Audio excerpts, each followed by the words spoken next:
Donc on est aujourd'hui le 18 Chers juin, compatriotes, commémoration donc, du général de Gaulle. Et notre président, François Asselineau, qui m'a chargé de vous remercier déjà.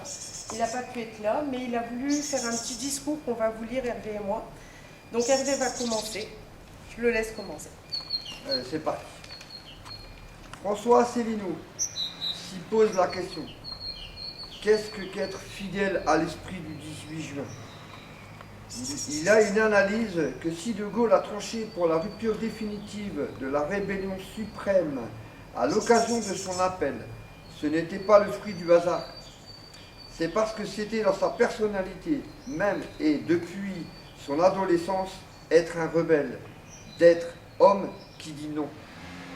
Comment explique Jean-Luc Lecouture dans sa biographie qu'il a consacrée au fondateur de la France libre, si De Gaulle est parti pour Londres, ce n'est pas seulement parce que ce fut adopté à Bordeaux une politique contraire à ce qu'il estimait être l'honneur et l'intérêt du pays. La demande d'armistice à l'Allemagne, c'est aussi parce que De Gaulle était un homme prêt à tout pour défendre l'idéal de sa vie. Un État exprimant et servant par les voies et les idéologies les plus diverses l'immuable et l'immortelle nation française. Comment Macron, qui est l'antithèse même de ce profil psychologique, peut-il oser commémorer la bataille de Montcornet, puis l'appel du 18 juin? En 1940, quand dans quelques circonstances Macron a-t-il mis sa carrière professionnelle en jeu, mis sa vie en jeu pour défendre la souveraineté inéléable de la France? La réponse est jamais.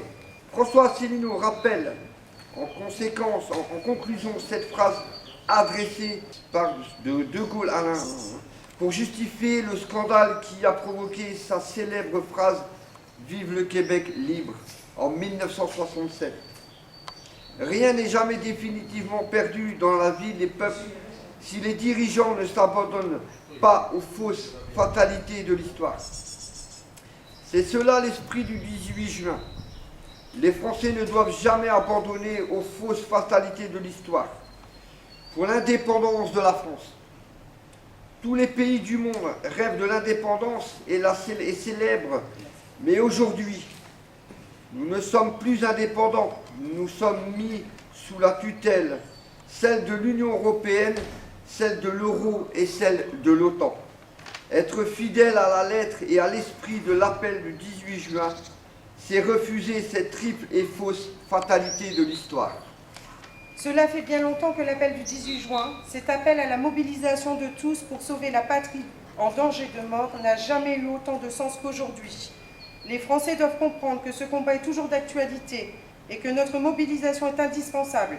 Vont-ils laisser mourir la France en suivant des responsables politiques qui captent sans vergogne l'héritage de Charles de Gaulle pour faire une politique d'abandon national comparable à celle de Pétain?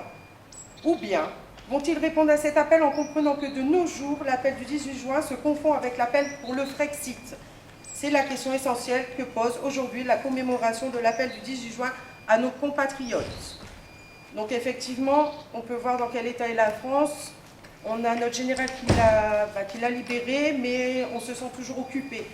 Donc aujourd'hui, la résistance est là, le combat continue et il faut qu'on se mobilise sur le terrain, tous, toujours, pour obtenir justement cette libération, cette nouvelle libération. Et d'ailleurs, je pense que De Gaulle se retournerait dans sa tombe si vous voyez l'état de notre France et de notre pays aujourd'hui.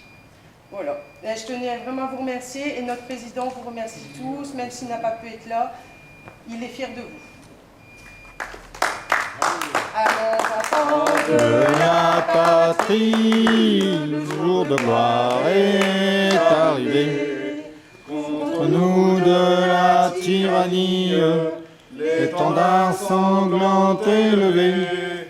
L'étendard sanglant élevé. Entendez-vous dans nos campagnes rugir ces féroces soldats qui viennent jusque dans nos bras, égorger nos fils et nos campagnes. Aux